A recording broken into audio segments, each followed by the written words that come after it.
Welcome, everybody. Thank you so much for coming back to the podcast here. I have the amazing Andrea Andrews with me today to speak all things, obviously, about swimming, but there's also a little bit of a twist about swim lessons and nature at the end. So stick to the end of this podcast to find out what we will be talking about. And I'm so excited about talking about that because it's very different. I think that especially hasn't been spoken about for a very long time, which Andrea is wanting to bring back. But first things first is, of course, introducing Andrea here. Andrea started back in the day doing geology, and you did a degree in geology. And I was so intrigued to find out, how has it come from geology to what you're doing today as being on, I think you are the board of the Water Safety Alliance or something like that, aren't you? Oh, I'm on the board of the Life Saving Foundation, which is a little research charity. Yes, yeah. Amazing. Yes, thank you. Brilliant. Sorry, I said that wrong, didn't I? No. It's come a very long way from studying soil to then being on Water Safety Watch. Would it be okay if I pass it on to you to just explain a bit about yourself? Yes.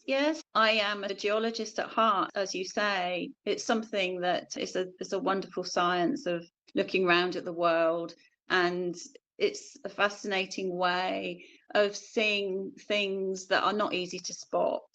It's a science of being able to look underneath at how things work on different timescales. So it's a really interesting science. But I passed my degree in 1986, a long time ago. And then I worked as a soil engineer for a number of years before I had my girls. And as soon as I had my girls, I thought, you know what, it's time for a change. I'm not keen to go back to that world anymore. Right. And my older daughter, she swam towards me just spontaneously in a pool on holiday, and I thought, wow, that the feeling was just amazing, because we'd done nothing with her until that point. She'd not done any lessons or anything. It was just a spontaneous thing, and she said, "Mummy, look what I can do." Oh, and clearly very proud of herself. Yes, clearly she'd had a go without me noticing. Yeah. Or she'd felt some feeling, and she said, "I can swim to you over this little gap," and it was too deep for her to stand. So she swam over to me, and it was just joyous. So yes, I thought that will do me. Yeah. And then how old was she? Sorry. She was 4.5. Okay. Yes. So she'd been thrown around in the water by her dad, and she was very confident in the water up until that point. So yes, it was great. Yeah. So you thought then, I quite fancy doing this with other children, or what sort of made you then think, I'll be a swimming teacher? Yes, I thought to myself, when I saw one of my friends was at the swimming pool with her children one Sunday, which we used to haunt the swimming pool every Sunday. And she said that she was training to be a swimming teacher. And I thought, now that sounds like a great thing. So I then got trained up, Swim England qualification, 2003. Okay. And level 2 in 2004. And started work at a beautiful swimming pool called Didcot Wave, which is an absolute treasure. Yeah. Because it's got different depths of water it's got a beach entry, which means zero entry to about 0.6 meters depth for children to play around in a sort of a semicircle. Yeah. And which is explore. Very special. Yeah. And of course, there's a wave machine. Wave machine. There you go. Yeah. Wow. Wonderful. Don't get those in many places anymore, do you? No, that's here right. in the UK anyway. Yeah. Yes, that was good. That was really good fun. So yes. So did you work at Didcot then, did you? Or yes, I've worked there probably, or the last time I worked there was 2018, something like that. but I'd had breaks away. So I had my own little swimming business as well. Okay. And and then I'd had to go on sabbatical to America with my husband's job. Okay. So there were spells of time when I wasn't there. Right. But yeah, I did a lot of teaching there of adults and also preschool children, which I absolutely loved, teaching preschool children. Yeah. At lunchtimes when it was much quieter, there would just be a few adults doing some swimming maybe at one side. And so had lots of space and peaceful sessions that you could do with them, which was really lovely. And also lots of after school lessons as well. Okay. In the usual very busy, very loud environment. Yeah. And I found that very difficult. It was something that I used to walk around with a knot in my stomach, thinking this feeling of trying to protect the kids from a sense of an atmospheric sense of pushing Chaos and loudness, and some of the children sensory overload. And a good proportion of the children just struggling. Obviously that's in a way it was an amazing environment to learn how to get the most out of people by basically telling them that they weren't under pressure in a pressure filled environment, which is trying to do the opposite.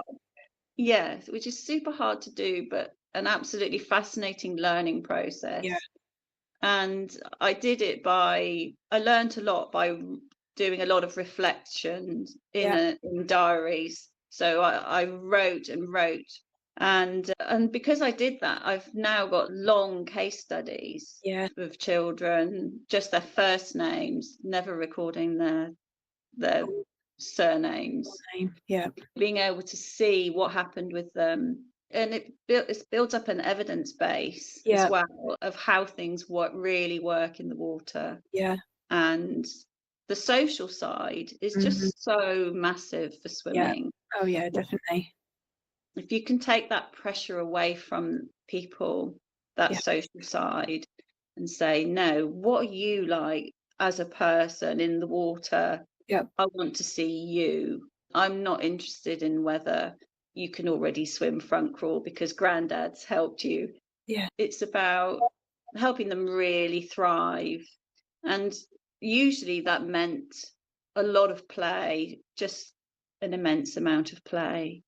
And that's quite hard in an environment where parents can be very difficult. They want to see strokes. And they want to see them fast. So educating the parents was also another huge thing. And that's where I ended up generating lots of posters, handouts, talking to people, ringing them, trying really hard to help them understand where I was coming from. But very often I would end up with the children who were the quiet ones or the autistic ones, all of the children that needed extra support. My head of swim school often used to say, oh, Andrea, can you take so? And I'd say, yeah, sure. So that often happened where I'd end up with the more difficult cases. And I did also do some private lessons as well. And usually that was within quieter times within the swim timetable. And after school time. So there would be maybe another class, something completely different going on, say like rookies or something in one corner, and there would be me in the shallow end with a child. And usually I would take a parent in as well. And the reason for that was to help the parent pick up what I was doing. So they could see firsthand. And you could almost call it like a family lesson. Because then they could go away and practice between them. And that worked super well for autistic children. Brilliant. It was really great. Got some really good progress with that. Team together. No, that's really great. And I think that's like you said, the missing part. I call it the parent partnership and the circle of success, is that it tends to be a bit disjointed, because there's two ways of looking at it. Is that they say, here you go, here's my child. You've got those that want to drown proof them, or you've got those parents that just know you're the expert. I don't know what to do, so I'm passing you on to be able to help and do that I can't do.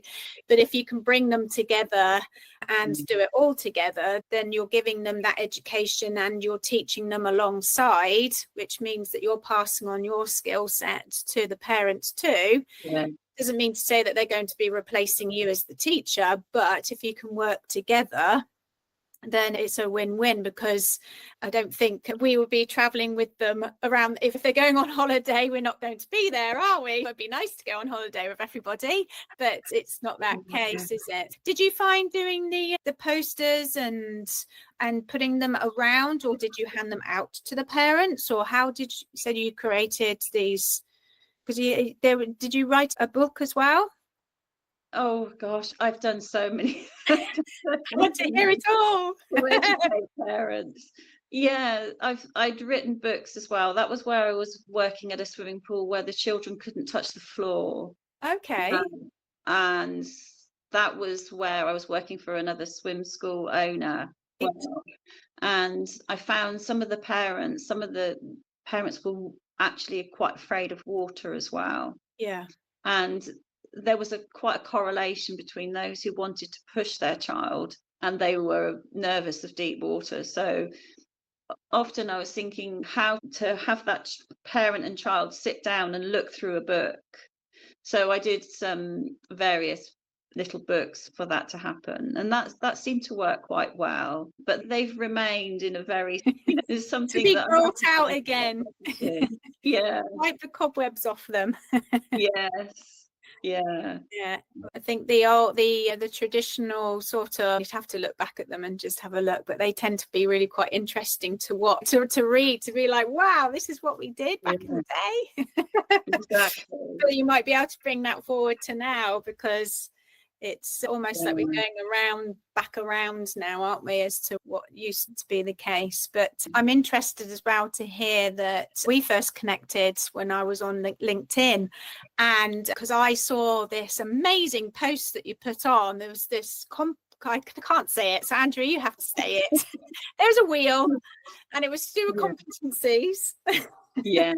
And it really captured my attention, because I think that is something that every teacher and every parent should be aware of, which is what we are bringing in about the parents' understanding as well. So can you explain to everybody what that is? And you can say the right word.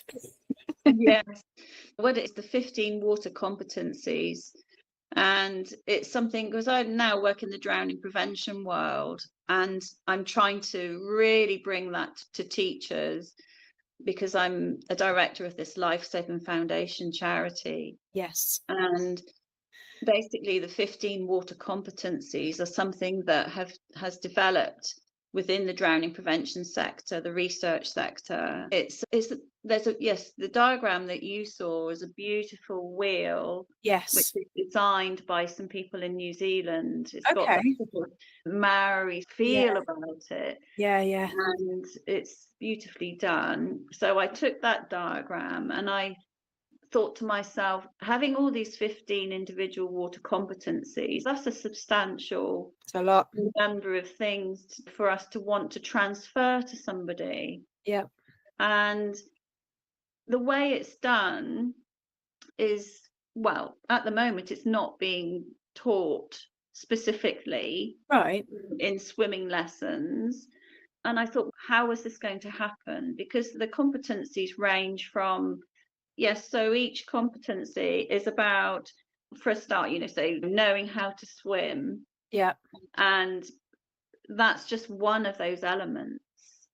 And in fact, the drowning prevention sector has asked in the past the question, what is learning to swim? What is the definition of being able to swim? And that's why they decided to change to this model of we would like people to become water competent instead. So in other words, it's not just about the 4 strokes swimming, it's about being able to jump in, turn around, swim back to the side, float around at the deep end for a while. That's what swimming means to the drowning prevention sector. It does not mean being able to swim butterfly, front crawl, breaststroke. Entry for the hands or front crawl. Yeah, that's right. I guess it's more like practicing where do I float and how do I float the best for my own body, or bringing in more of the what I call the exploratory play as to where they're finding out about themselves in water, so that then they can add the element of when different bodies of water is then amongst them, so that they can understand the relationship between the two. Yes. When you think about it, in the outside world, water bodies, they're so varied. Yeah. There's what's called the hydraulic conditions. The way water behaves is very different in each environment. So water competency is about starting to really understand what local conditions you have around you, and to feel inside whether you're competent to be able to cope in that environment, and whether you can make the right choices at the right time. Absolutely. So that's why the 15 individual competencies, and the one that I would like to speak to the most is the one about being able to assess how competent you are for a situation. Because if you look at the current system of learning to swim in most settings, in pools, in swimming pools, I feel that there's been a huge disconnect in terms of the children are not allowed to self-assess. Because they're being told how to do something. So that sensation of being in charge of yourself and what you're about to do is at the center for me. And I call it self-awareness or self-control. And so really one of those competencies that's labeled on the outside of the ring is very closely connected with the center of the ring, which is what I added, that center, which is about self-control. And that for me can be built immediately from babyhood. It's about giving people the room, babies to adult learners who are afraid of water, giving them the opportunity to be with the water, with you, rather than it's you and them as the teacher-pupil relationship. That I feel is where things need to change a lot. And it's obviously, it's quite, in a way, it feels quite radical for someone to say that. It changes the whole structure of water safety responsibility as well, in a sense. Because if you're asking someone to move around in water and do lots of things in water with you, and they're just copying you and they're relying on you to feed them what to do next. When they then go away and go on holiday, they're going to lack something. They're going to lack this, what I call it, nous, which is an ancient word that has come from the ancient Greek. And what it says is there's an environmental connection there with our body, in that we are subconsciously, we know not to step off of a curb without paying attention.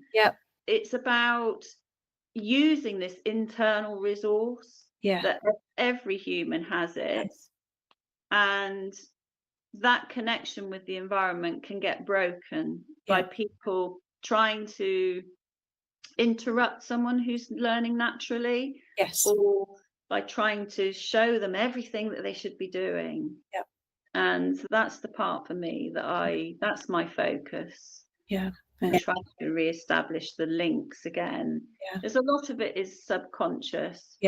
And you don't need to speak, which is brilliant. Those noisy, loud environments of those lessons that went on when I was trying to teach after school lessons, and Yeah. I'm thinking, what did that do? It's just, So an overload. yeah, Yeah. yes. And there's a reason why young children have the reflexes that they do, is for their safety. With the reflex on their head, which is the reason why they don't want to go on their backs. But then some programs will force them to get through that because they have to learn how to float. Whereas that's almost like going against a natural response, because it's inbuilt in us as humans to have for a reason.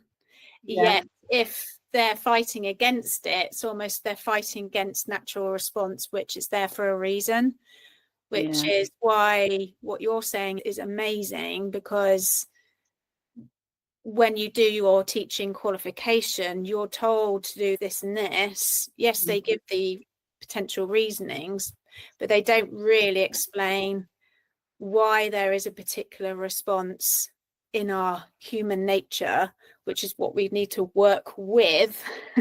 Yes. As opposed to fighting through it because they have to, whereas they don't really need to. My question for you, because I love the way that I'm massively into this exploratory play, risky play, or whichever terminology you want to call it, which is, I guess, what you're saying is working with them naturally. I think a few teachers will say, I have 8 in a class, and how are we able to do that? And especially if they can't put their feet down, would you still be strategic in how you would do that, or would you still use what you'd like to achieve, or what tips would you give for those teachers that, oh, that sounds really great, I'd love to do that, but Yeah, it's a case of I being able to teach the way I want to teach is most important to me. And judging of those 8 people, what would they like to do? Use them, use their interests, because already their body is telling them what they would like to do if you ask them. And it's a case of then you can do lots of problem solving in the water with them. That let's have an adventure. How can we do this? And what can we do to help you? If you're not comfortable putting your face in the water, then never mind. There's 1,001 other things we could be doing as well. It doesn't matter. And often what you will see when you would say doing after school lessons in a busy situation, say, I would try and do this type of thing, whereas all the other teachers are trying to do strokes, etc., etc. And we would do lots of play and lots of exploration within that structure. And then if there was a child who wasn't able to put their face in, say, they just didn't feel comfortable, not able to do it, they'll say it's absolutely fine. And usually what would happen, they would engage with the lesson and the best way that they could and have a lot of fun. And then as the whistle would go for the lesson to end, what you would often then see is them trying to put their face in. Just because they realise, okay, there's nothing more powerful than that. So what that tells you then is that there is a deep willingness to put their face in, but their body's not letting them in the busyness of the class. So if you've got the opportunity to slow your classes right down, then you'll see this happen much more. And the interest, the curiosity will build. And it's a case of trying to educate the parents as to what you're doing and why you're doing it. And one of my joys is to say to parents, did you see them do that? Did you see? And they'll say, yes. And I say, that's been building a long time. Or what a surprise that was. Where did that come from?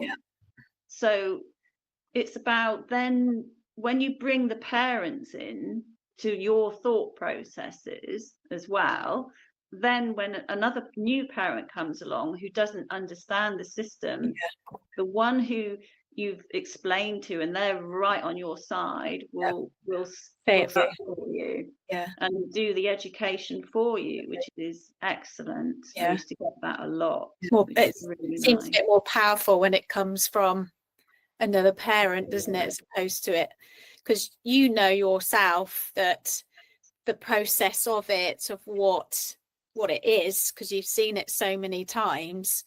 But I guess from a parent perspective, they haven't seen it thousands of times like we have. But if it comes from another parent, it almost solidifies, oh, actually, when you say trust me, it will work, they're thinking, oh, actually what she's saying, trust me, is true, because somebody else, not myself, is saying it. So it's nice that parents do come together to back you up, if you like, as if to say, because it is the trust in the children as well. I've thought over the years is that it's almost stripped of children, is that you don't know what you're talking about, or you don't know what you're doing, so therefore you have to listen to me in order to tell you.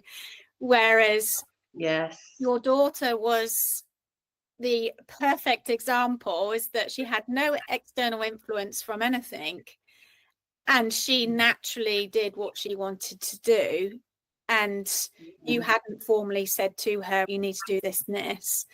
And it's almost like you probably gave her that time and space and trust to know, actually, you're in a safe environment, I'm here for you if you need me. But here you go, here's the water, and enjoy it.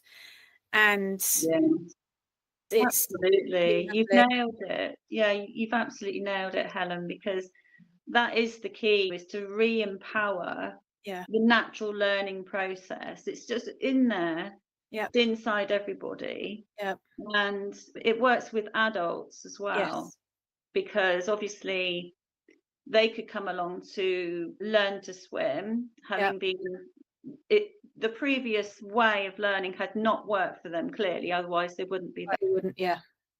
So it's a case then of saying to them, here's the water, and if we can take all the pressures away from you, what's it like? And then you see the person start to really engage with the water at their own pace, and it's super powerful. And actually, that's something I remember saying to you when we met up, was that if it would be possible to train swimming teachers to maybe teach adult learners first, I think it would be super powerful, because adults obviously can then say what's going on inside of them, and that gives you some information about how to help children, because in effect what happened was they missed out when they were children, and so they've missed out that phase, that natural learning phase. And it's very important, I think, that all swimming teachers really should have some experience of having dealt with adults who are afraid of water.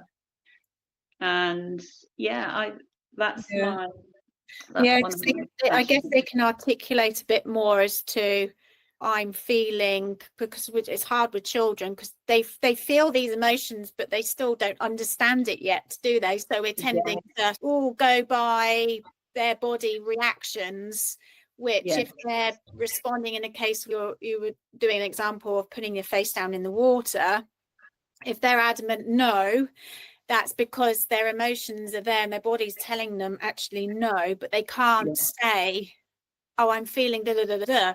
Whereas with an adult, they can pretty much say, I'm feeling nervous because when I put my nose down under the water, I'm sucking it up. They can explain to you as to what physically is going on, but also emotionally, which then you can transfer to the, oh, potentially then if this child's responding in this way, it could be because, and then at least you've got some sort of tools or strategies to use to then help overcome for that particular child. But so again, it's all like you're saying, it's going back to how do I feel, and a competency of how can I trust myself in the water and learning that, rather than relying on somebody to tell you you're nervous because you're obviously nervous because you can't do this.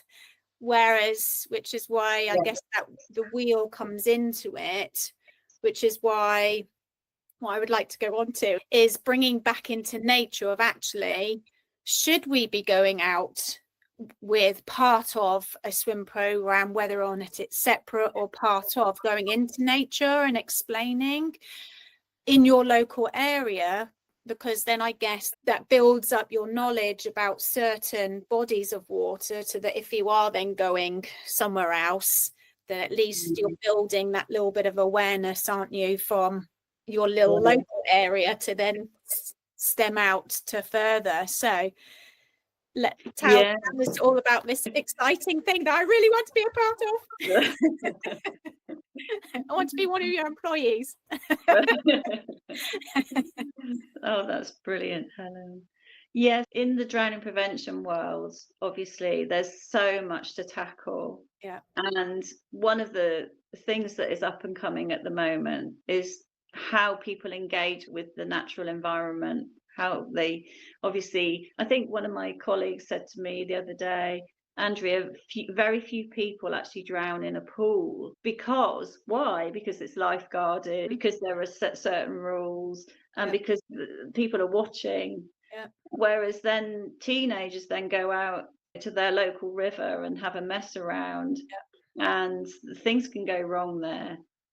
So in a way, society owes those teenagers to have educated them about their local environment. Yes. So if you go to other countries, say France in particular has this absolutely incredible range of natural, what they're called plants. Right. So it will be a specific part of the landscape. There's a lovely water environment. They treat that as a treasure, and they will make sure it's clean, make sure it's safe. There's notices up here and there, take your litter home. But it's loved.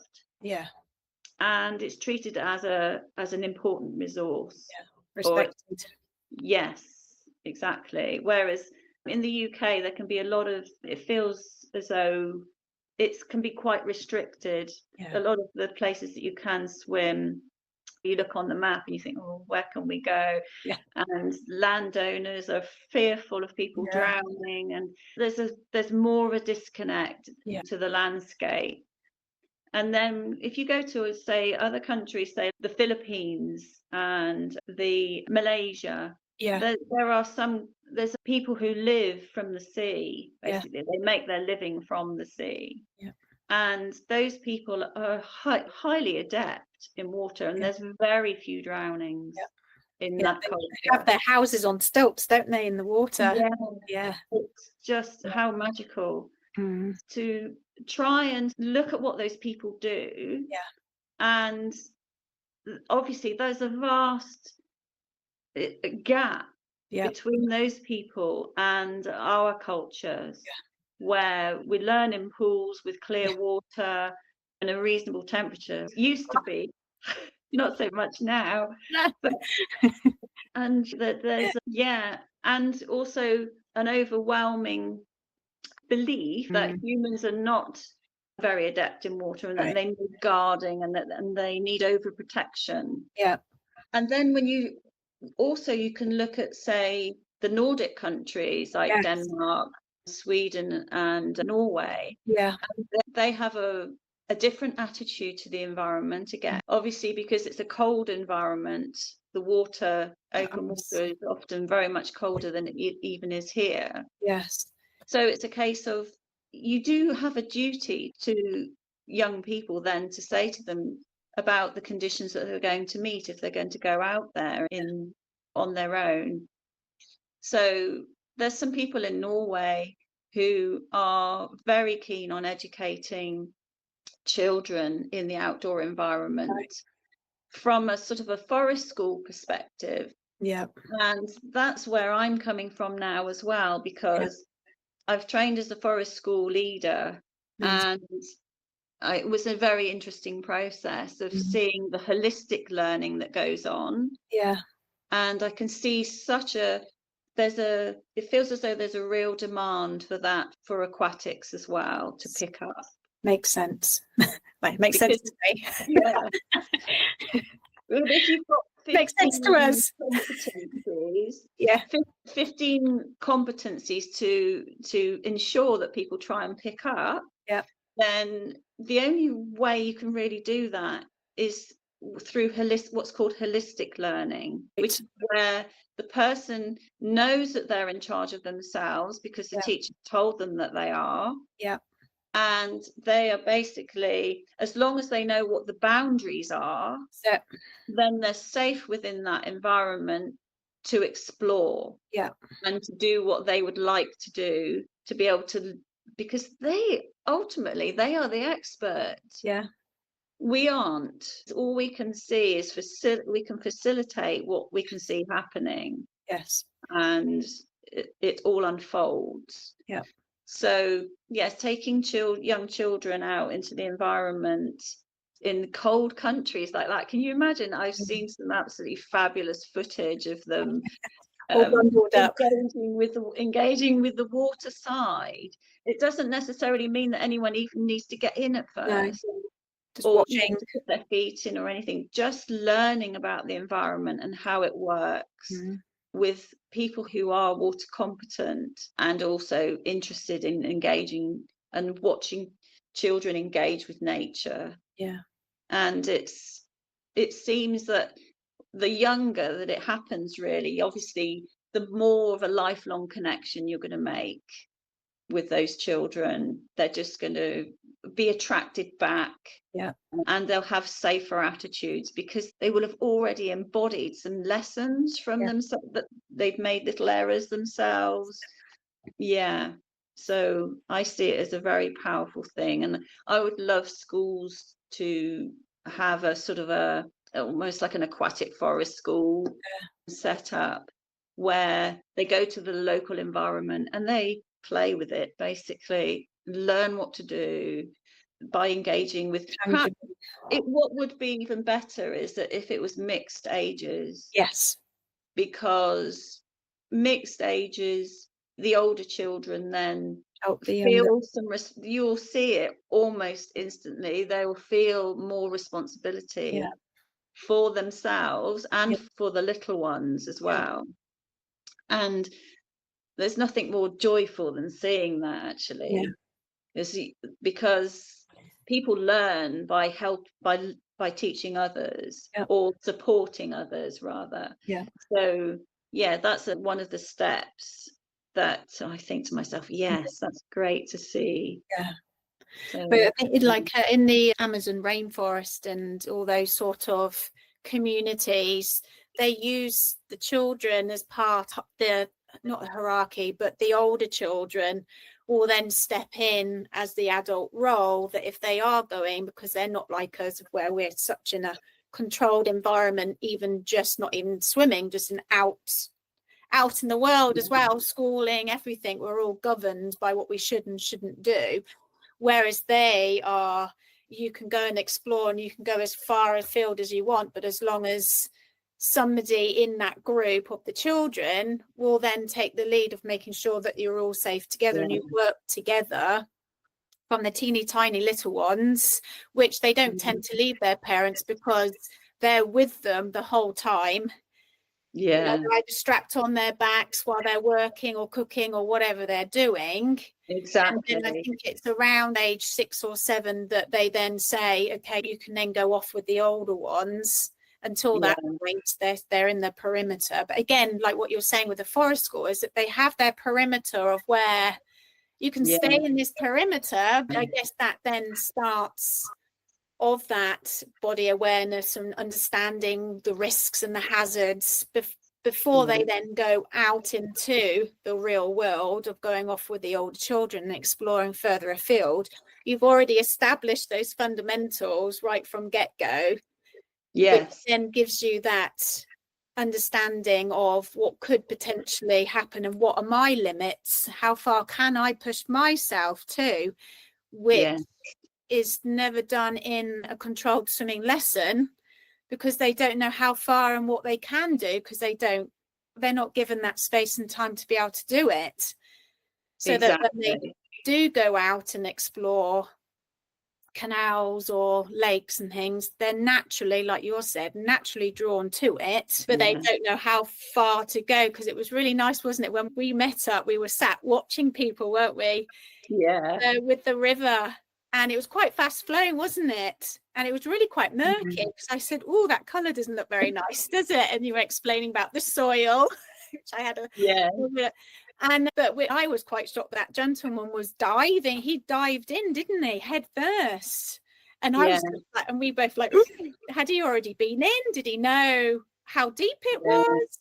Because again, in that particular area he may have dived into may have been shallower than other parts of the riverbed. That part of the river further upstream, it's crystal clear. That river is absolutely stunning, flowing across the limestone landscape, and then it comes into a clay valley and it turns a sort of a fudgy color, and you can't see through it at all. So when we were sat there on that log chatting, and then that guy decided he was going to show off in front of his grandson and dive in, and I was thinking, no, what are you doing? But he clearly did know. He did know that area, and he'd explored around with his feet, and probably had been there lots of times before, so he knew. And so that was quite interesting, wasn't it? So I was saying to you, wasn't I? Do I need to stop this guy? When do we? Hang on a minute. Well, the other thing as well. Sorry.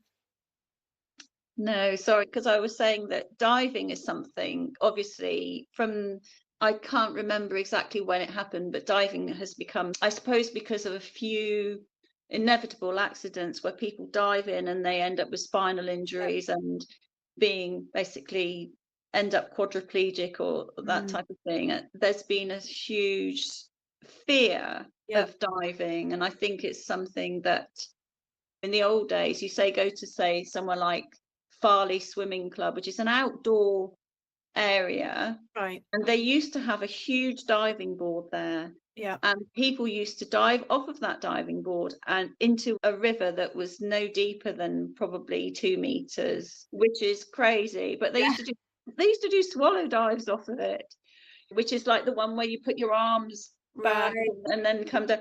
The sort of the physical prowess that people had in the past has shrunk because of fears from injuries that people have had, and this lack of nous, this lack of internal build-up of natural engagement with the environment.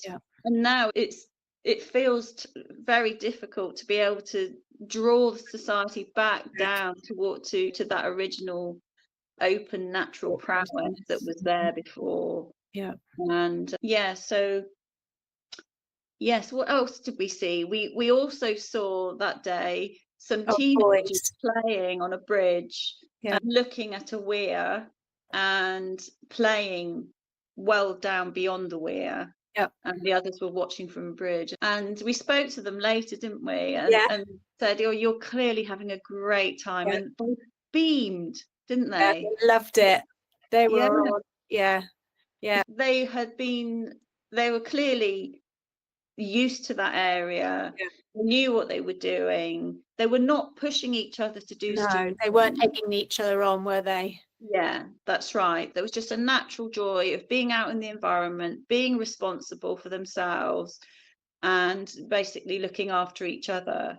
And it was really nice because that's teenage boys, and they obviously, teenage boys in part of the growing up process need to be able to do that.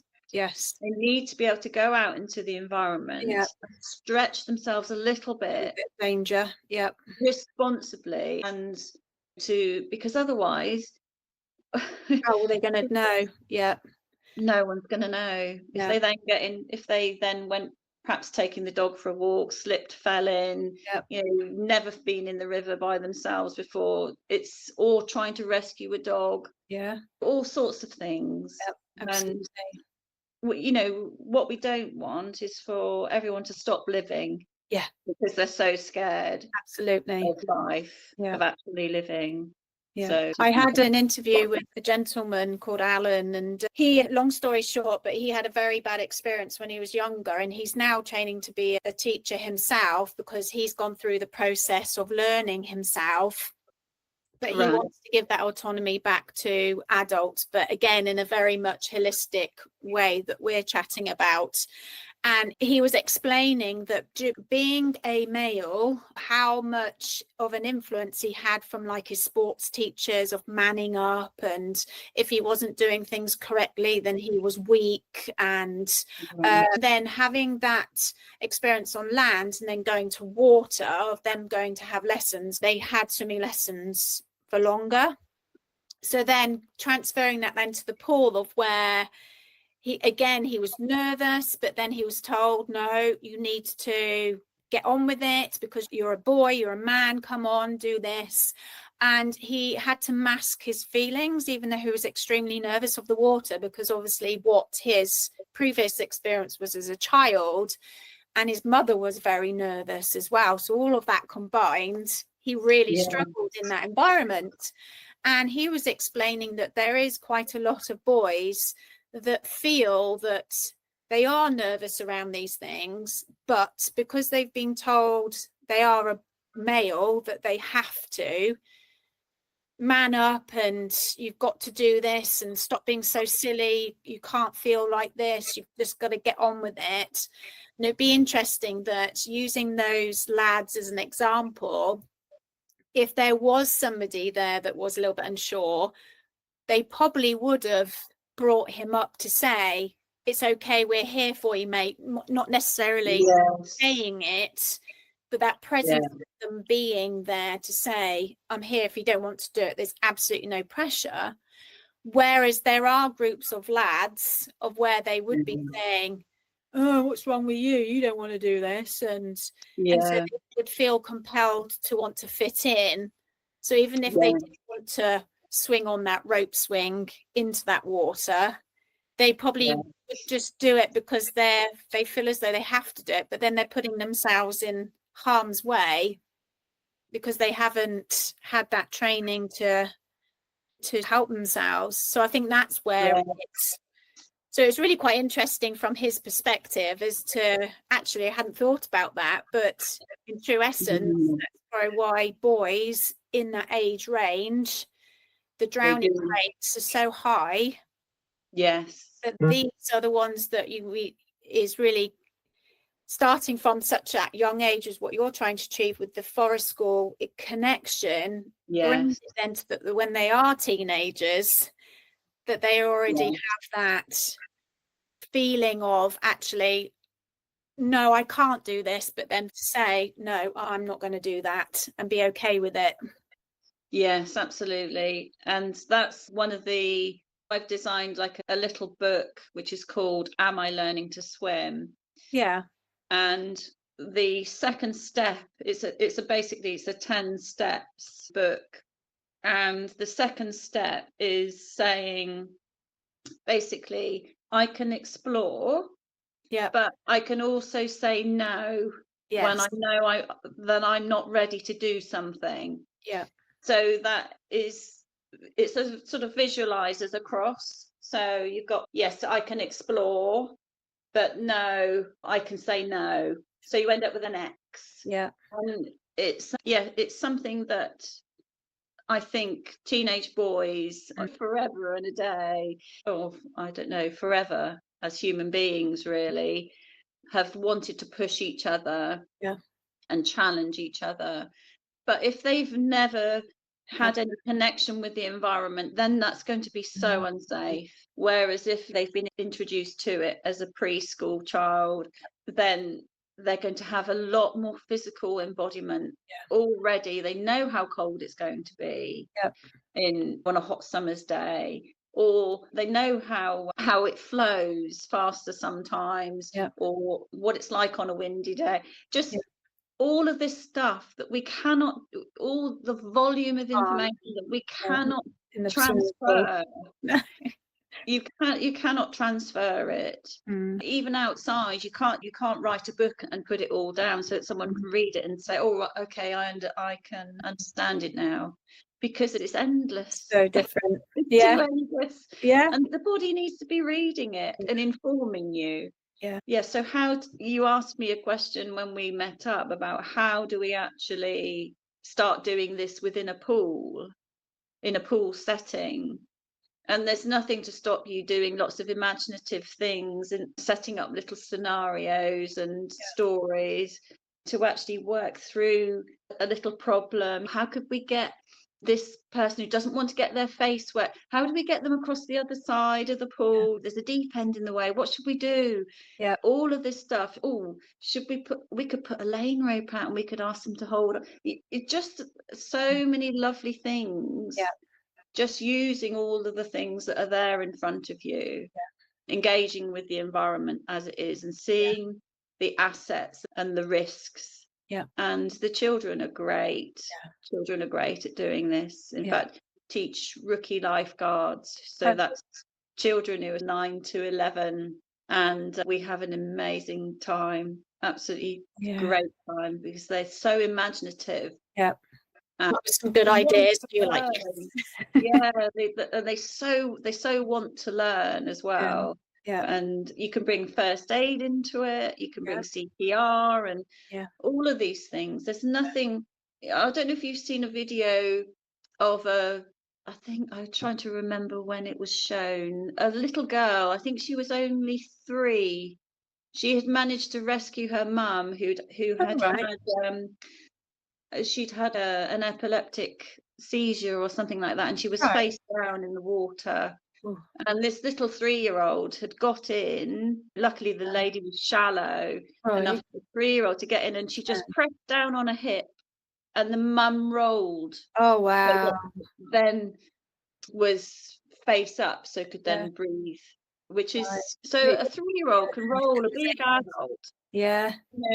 It's something that all of this stuff, there's so much in the world of water to learn, and it's seen too much as a sort of an extension of how to exercise in the world. And I call it terrestrial learning. Just taking a terrestrial attitude into the water is not why are you there? I know, exactly. No, I should be learning how the world of water works. Yeah. So, I have one question that I'm going to ask, and I'm going to ask everybody that comes on the podcast, because it'd be interesting to see what everybody's response is. So the question is that we often talk about what we teach swimmers, but what's one thing a swimmer has taught you that you've never forgotten? Oh gosh. Oh, there's so many. That is a really great question, because that again is within my book that I've put. Basically, one of the last steps is that you recognize that the teacher has actually learned from you. Yeah. And this Am I Learning to Swim tool is part of it's for adults mainly. Yeah. So I was trying to think. Oh yes, I can tell you now. Okay. There was a lady who was on my last. I do the swimming courses. Yeah. Called Miracle Swimming. Okay. And it's run with Melon Dash. She's the designer of the program. So I was teaching this at a local swimming pool, a school pool, lovely warm pool. We heated it right up as well. And one of the students, a lady, she had a very bad time with some teachers in the past as a child. So she'd not learnt to swim. She'd really struggled, and she was angry. She told me directly, she said, I have to tell you now, I have no respect for teachers. Oh. So I was like, okay. Where'd you go from there? Oh, she did super well. And one of the things that I was quite, I would say, surprised by was how little support she wanted me to physically give her in the water. Interesting. Because as adults are learning how to stand up in water, it's very common for them to need some manual assistance to help them feel steady, help them feel that they're safe enough to actually start to feel what's happening and learn what's going on. Yep. And then be able to stand or to float properly. Yep. So she didn't want any of that, nothing at all. So I thought to myself, I'll wait for you to then, when you will ask me at some point, but you didn't. And she did super well, because she knew that she was there to engage with the water. She didn't need me. The only reason she needed me was to make the environment quiet and safe, to be there if something went wrong. Yeah. And I watched, she made lots of mistakes, and I didn't go up and advise her and say anything, and she learned herself. Yeah. So she owned everything that she learned. Wow. Herself. And she's amazing now. She's just a dynamo. She lives in Wales, and she's going out into the Welsh countryside with a friend who's very competent. And she's going to pools and still learning at her pace. And it's lovely. So yes, she taught me a lot about, in the past, I would have said to her, look, I can help you with this. I would have stepped in. Yeah. But no, I didn't need to with her. Yeah. So it's a big lesson. Right. It would be interesting to know that if her previous experience was that the teachers were too hands-on with her, that's why she didn't have the respect for the teachers, because it was just like, she wanted to get off me, but then they were like, no, I'm the teacher and I have to do this for you. Whereas she may be thinking, I want to try this by myself, but you're not letting me do it. Exactly. Yeah. This is one of the keys. Yeah. Is that people need to understand that the person, no matter how terrified they might look, they actually have capabilities. They're not totally weak and absolutely feeble. They have everything that they need is there inside them. And if you don't give them the opportunity to use it, then you're just making them dependent upon you. Yeah. And that's harmful. It's not helpful at all. Yeah, absolutely. Totally agree. Oh, thank you. I could speak to you for hours, in fact days, about this.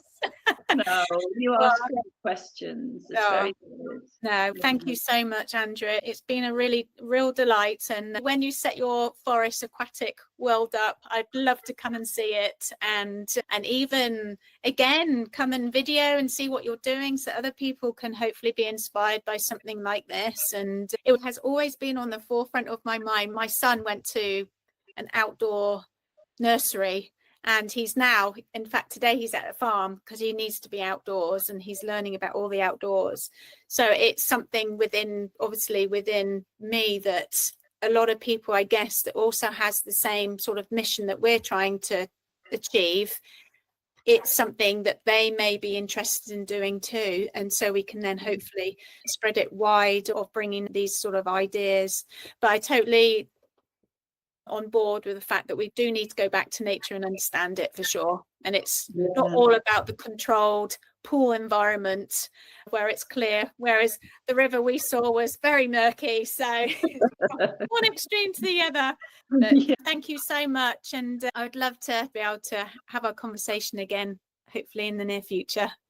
Brilliant. Oh, thanks very much, Helen. I really enjoyed it. Thank you very much. And if anybody has any questions about this, do you have any, are they able to contact you, or is it? Sure. Yeah. Brilliant. Yeah. I'm on LinkedIn, or they can use my email address. Okay. Amazing. If you want to put that down below somewhere. Yeah, that's fine. Yeah. Thanks very much.